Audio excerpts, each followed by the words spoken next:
On y va pour les fonctions périodiques. Alors, une fonction périodique, vous allez voir que ça porte assez bien son nom, c'est une fonction qui se répète selon une certaine période. Donc ici, comment on fait pour savoir, comment on fait pour visualiser une fonction périodique mathématiquement? On a besoin d'un nombre, t. T, c'est souvent le nom qu'on donne pour une période, on l'appelle t. T, on prend un nombre qui appartient à R, et on dit qu'une fonction elle est périodique si, pour tous les x de votre fonction, quand vous faites f de x plus t, vous retombez sur f de x. Vous allez voir, c'est pas difficile. Je vais vous donner un exemple ici, je vais tracer une fonction sur un ensemble particulier, et après je vais vous dire, en dehors de cet ensemble, la fonction elle est périodique. On peut regarder un petit peu. Je vais prendre 0, 1, 2, 3, 4, et imaginons qu'ici ce soit 1, 2, et là, moi, je ne suis pas sûr d'aller jusqu'au bout, mais en tout cas, voilà. Je vais prendre un exemple tout bête, je vais faire ça.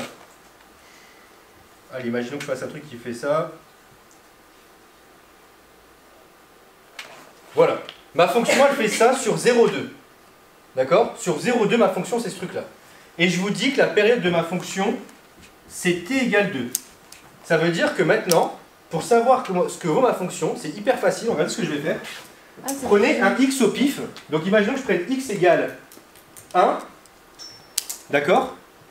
Si je prends x égale 1, vous êtes d'accord avec moi que f de 1, c'est la valeur qui est là. Vous êtes d'accord ou pas? Ça, c'est f de 1. Et ma propriété, elle me dit quoi? Elle me dit que f de 1 plus 2, 1 plus ma période, ça vaut f de x. Ma fonction, regardez bien la formule qu'elle a.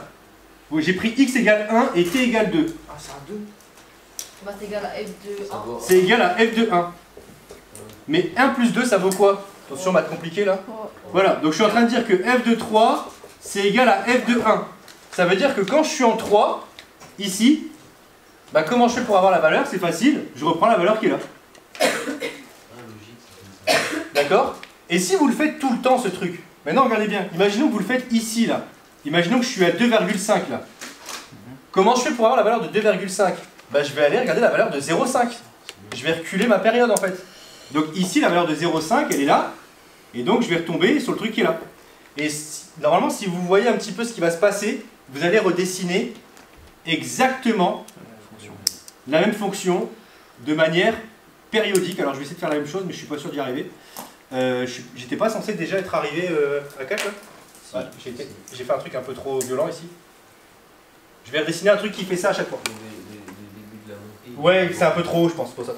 Mais en fait ici si vous regardez bien, je vais redessiner la même chose partout en fait à chaque fois. Parce que justement ma fonction elle est périodique et elle dit que si vous voulez avoir f de x plus loin, bah vous revenez en arrière de votre période et vous récupérez la valeur qu'il vous faut ici. Ok? Pourquoi je vous parle de fonction périodique ici?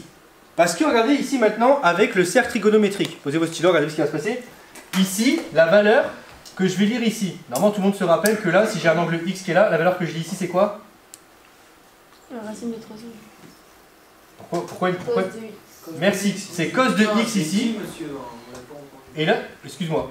Et là c'est sinus de x. On est d'accord ou pas? Oui. Oui? Tout le monde doit être d'accord là. Si vous avez un angle x qui est là, là c'est cos x, là c'est sinus x. Maintenant, regardez ce qui va se passer. Si vous avez x qui est là, et vous faites cet angle-là. Je prends celui-là comme angle maintenant. Regardez ce qui va se passer. C'est quoi cet angle-là? C'est le même. C'est x plus Plus pi. Plus pi. Plus 2 pi. plus 2pi. 2pi. C'est x plus 2pi. L'angle envers. Maintenant, si je vous demande c'est quoi le cosinus de x plus 2pi? C'est quoi le cosinus de cet angle-là? C'est 2 pi plus pi. C'est le même que... Merci. Le cosinus de... Comme vous retombez au même endroit, le cosinus de l'angle envers, c'est le cosinus de l'angle noir de départ. Vous retombez au même endroit. Donc, vous venez ici de remarquer que les fonctions cosinus et sinus, quand vous faites un tour de 2pi, d'ailleurs, plus que 2pi, vous pouvez faire 2pi, 4pi, enfin, quand vous faites ce qu'on appelle des 2kpi, c'est-à-dire que vous faites des multiples de pi, comme ce 2pi, et bien vous retombez au même endroit. Donc c'est pour ça que les fonctions, les fonctions sinus et cosinus, on dit qu'elles sont 2pi périodiques. En fait, elles vont se répéter, tous les 2pi, vous allez retomber sur la même valeur à chaque fois. Tu avais une question, Baptiste? Est-ce qu'on peut faire du coup des suites avec ça sur des... Bah, Bah non, parce qu'en fait, enfin, ça dépend dans quel sens, mais en fait, les suites, c'est des valeurs entières. Là, les x, ça peut valoir n'importe quoi. Ouais.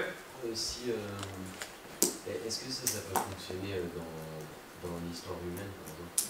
Qu'est-ce que t'appelles l'histoire humaine? Ben, si on allonge le temps, et alors qu'on prend une longue période, ouais. est-ce qu'on peut voir des périodes qui ça dépend de ce que tu appelles les répétitions, mais ouais, on pourrait voir on pourrait faire un lien entre l'histoire et les maths, et voir des périodes qui se répètent dans le temps, par exemple, et voir ça comme une fonction périodique, si on veut. Bon, On pourrait se dire, tiens, est-ce que vous appelez G la fonction guerre? Est-ce que, tiens, si je prends une année et je fais, tiens, j'ajoute chaque période à chaque fois, je tombe à chaque fois sur une période de guerre. On pourrait se démontrer si mathématiquement ça... Pourquoi pas, hein. Il y a un truc qui peut être intéressant là-dessus. Je suis pas sûr que ce soit aussi régulier, mais ça doit pas être déconnant. Il doit y avoir, à mon avis, des périodes qui doivent se répéter assez fréquemment. Mais là-dessus, ce qui est intéressant, c'est de remarquer que là, en fait, par construction, ça c'est des constructions, on a construit des fonctions périodiques. Là. Tous les 2 pi, elles vont se répéter. D'accord? Et ce qui est trop bien, regardez, c'est que là, je vous fais une petite remarque. Vous vous rappelez que la tangente, c'était quoi? Tangente, c'était qui sur qui? Sur cos. Tangente x, c'était? Sinus sur cos. C'était sinus x sur cosinus x. Oui. Bah, à votre avis, il va se passer quoi si je fais tangente de x plus 2pi? Bah, tangente de x plus 2pi, ça va être sinus de x plus 2pi divisé par cosinus de x plus 2pi. Ah, mais là, c'est sur cos. Et ça va faire sinus x sur cos x, parce que celles-là, elles sont périodiques. Et sinus x sur cos x, c'est tangente x.